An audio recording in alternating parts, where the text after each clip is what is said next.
ক্লাসে আজকে আমরা ইংলিশের উপর আলোচনা করব। টপিকটা মূলত বিশেষ ইংলিশ সহ অন্যান্য সকল সরকারি বেসরকারি সব চাকরি পরীক্ষার জন্য গুরুত্বপূর্ণ হতে যাচ্ছে। মূলত এখানে 2024 সালে জবের পরীক্ষায় ইংলিশের যে কোশ্চেনগুলো এসেছে তাই আজকে আলোচনা করব। তো চলুন শুরু করা যাক। Which of the following sentence is grammatically correct? এটা 46 বিসিএস এসেছে। এখানে চারটা অপশনের মধ্যে প্রথমটা হচ্ছে কারেক্ট। কেন? He has any of the witnessed been stone in yet. এখানে এনি অফ এর পরে প্লুরাল নাউন, এখানে উইটনেস আছে। এটা থাকলে প্রথাগত ব্যাকরণে যে সিঙ্গুলার ভার্ব হ্যাজ এইটা বসবে। আর বাদ বাকি সবগুলোর মধ্যে এখানে কোনো না কোনো ফল্ট আছে, এখানে হ্যাভ বসেছে। উইটনেস এটা যেহেতু প্লুরাল নাউন এজন্য এখানে কি হবে, এনি অফের পরে, এটা মূলত সূত্রটা হচ্ছে এনি অফের পরে প্লুরাল নাউন থাকলে সিঙ্গুলার ভার্ব বসবে। তাহলে এখানে এনি অফের পরে প্লুরাল নাউন সিঙ্গুলার ভার্ব, আর বাদ বাকিটা একটাও এখানে কি করা নেই। এখানে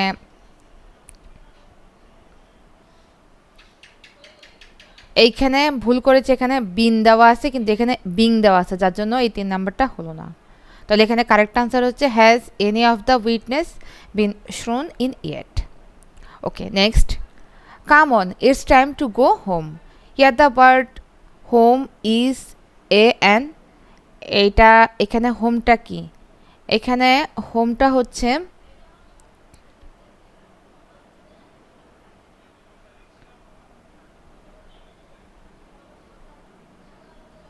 অ্যাডভার্ব।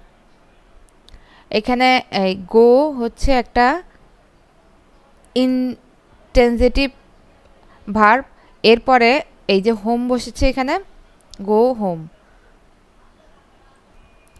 এখানে গো এর পরে হোম বসে come on it's time to go home. এখানে আমাদের থেকে জানতে চেয়েছে হোমটা কি। হোমটা হলো এখানে অ্যাডভার্ব। কেন? এটা গো এর পরে বসে কোন স্থান নির্দেশ করছে, অ্যাডভার্ব অফ প্লেস, তাই জন্য এটা হচ্ছে adverb. Next, identify the part of a speech of the underline word. It is a first train. এখানে ট্রেনের নিচে আন্ডারলাইন করা।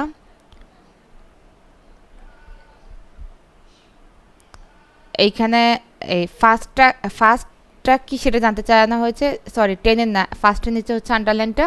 তো এখানে ফার্স্টটা কি সেটা জানতে চাওয়া হয়েছে। এখানে ফার্স্টটা হলো একটা অ্যাডজেক্টিভ, কেননা এটা ট্রেনের এটা কীরকম সেটা প্রচার করছে, তার জন্য এটা হচ্ছে একটা অ্যাডজেক্টিভ। এইখানে বলেছে এরপর নেক্সটটা all spoke in his favour. Here all is an.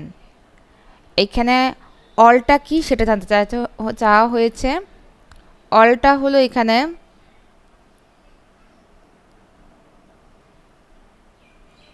Indefinite pronoun.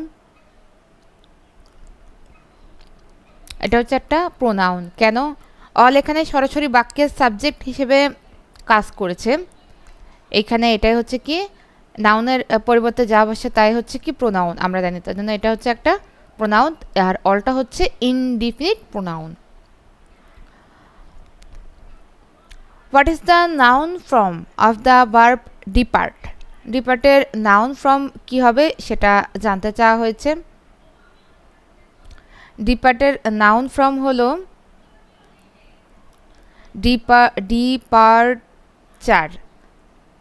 এটা আমাদের এখানে বি অপশন আছে, এটা হচ্ছে এটার নাউন ফর্ম, আর ডিপার্টটা হলো verb form. Next, which one is a correct sentence? এখানে এতগুলো অপশনের মধ্যে কোনটা কারেক্ট? এটা 2024 সালে এসেছিল একটা ব্যাংকের কোশ্চেন। এটা এখানে এতগুলো কোশ্চেনের মধ্যে এই এতগুলো চারটা অপশনের মধ্যে কারেক্ট আনসার হলো, আমরা একটা সূত্র জানি, এই কারেক্ট আনসার হলো ডি নাম্বারটা। আমরা একটা সূত্র জানি, সেটা হচ্ছে 2 3 1, মানে ফার্স্টে হচ্ছে ইউ, এরপরে হচ্ছে হি এবং কি আই। এইটা যেখানে থাকবে সেটা হবে আমাদের কি কারেক্ট আনসার। আর সেই সাথে আমরা একটু মিলিয়ে দেখবো আমাদের ভার্বটা ঠিক আছে কিনা। এখানে যেহেতু বহুবচন তাই এখানে কি হবে, ইজ এম না বসে আর বসবে। জাস্ট এইটুকু মনে থাকলেই আমার কি কারেক্ট আনসারটা হয়ে যাবে। Next, a rolling stone gather no moss, what is ruling?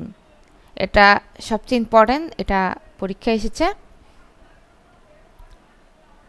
এই যে রুলিংটা হচ্ছে এখানে পার্টিসিপল। কেন পার্টিসিপল? এটা রুলিং শব্দটি স্টোন নাউনের, এই যে স্টোন যে নাউন, এটার চলমান যে অবস্থা সেটা প্রকাশ করায়।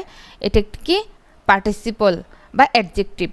আমরা জানি যেটা পার্টিসিপল হবে সেটাকে আমরা কি করতে পারি, অ্যাডজেক্টিভও বলতে পারি।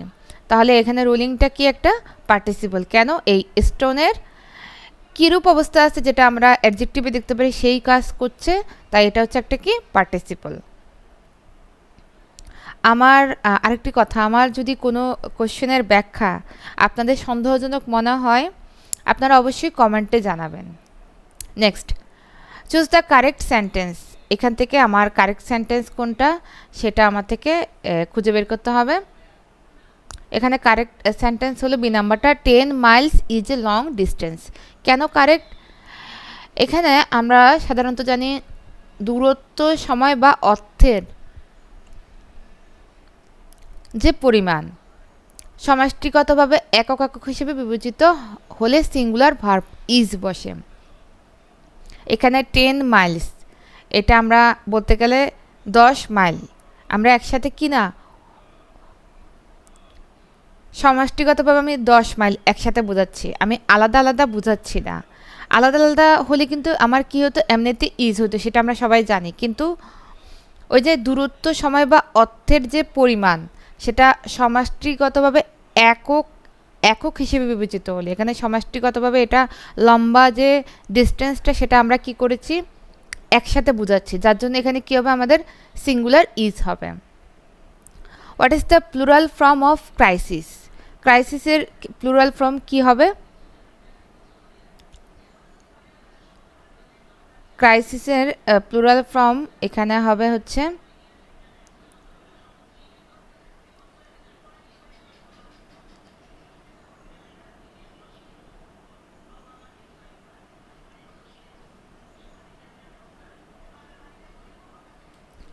C, crisis. কেন? আইএস যুক্ত সিঙ্গুলারকে প্লুরাল করতে ইএস যুক্ত হয়, এটা হচ্ছে এটার সূত্রটা।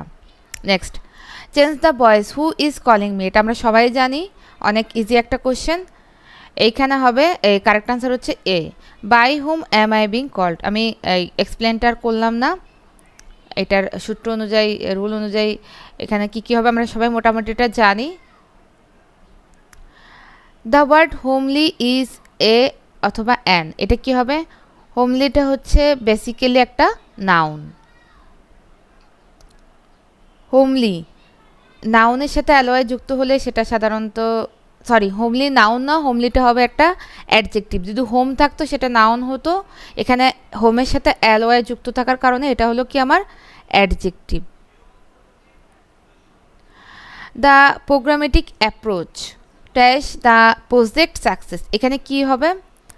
এইখানে কারেক্ট আনসার হচ্ছে এনশিওর, এ নাম্বারটা, এনশিওর অর্থ নিশ্চিত করা, ইনশিওর অর্থ বিমা করা, অ্যাসিওর অর্থ আশ্বাস দেওয়া। এখানে এনশিওরটা হচ্ছে আমার কি correct answer. The programmatic approach ensure the project success, এটা ব্যাংক এক্সামে এসেছিল। Which of the following is an adverb? এখানে চারটা অপশনের মধ্যে অ্যাডভার্ব হচ্ছে কোয়ার্টারলি। কোয়ার্টারলিটা হচ্ছে অ্যাডভার্ব। কেন? এটা অ্যাডভার্ব এবং অ্যাডজেক্টিভ উভয় হিসেবে এটাকে কি করা যায়, আমরা ব্যবহার করতে পারি কোয়ার্টারলিটাকে। What is the verb form of the word success? সাকসেসের ভার্ব ফর্ম কী হবে? সাকসেসের ভার্ব ফর্ম হবে সাকসিড, ইডি যে যুক্ত সেটা হচ্ছে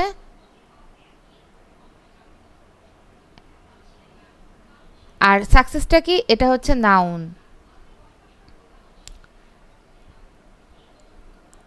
identify the underline word, the this is a dining room. এখানে ডাইনিংয়ের নিচে আন্ডারলাইন দেওয়া, এই ডাইনিংটা কি? এখানে ডাইনিংটা হচ্ছে নিঃসন্দেহে কি, এটা জিরান্ট। কেন জিরান্ট? এটা নাউন অ্যাডজাসেন্ট হিসেবে ব্যবহৃত হয়েছে এখানে। এ রুম ফর ডাইনিং, যেটা রুমের ডেসক্রিপশন নয়, যেটা এটার মাধ্যমে এখানে কি করা হয়, কাজের ভার্বের সাথে আইএনজি যুক্ত হলে আমরা সাধারণত জানি সেটাকে আমরা কি বলি, জিরান্ড বলি।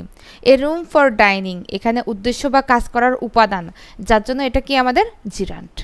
ওকে, next, choose the correct passive form of panic sized the writer.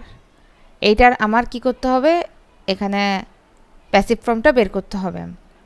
তো এইখানে দ্য রাইটার ঠিক আছে, এরপরে হচ্ছে ওয়াজ ঠিক আছে, এরপর হচ্ছে সাইজড। এখানে কি হবে, এই তিনটার মধ্যে এখানে আমার কারেক্ট আনসারটা লুকিয়ে আছে। এখানে হবে উইথ প্যানিক। কেন আমার উইথ হবে, কেননা যদি কোনো সাইজড ভার্বটি প্যাসিভে সাধারণত উইথ প্রিপোজিশন বসে, সাইজের সাথে আমাদের কি বসে, উইথ বসে। এটা একটু মাথায় রাখলে আমরা কারেক্ট আনসারটা এখানে দিতে পারবো। এরপর নেক্সট,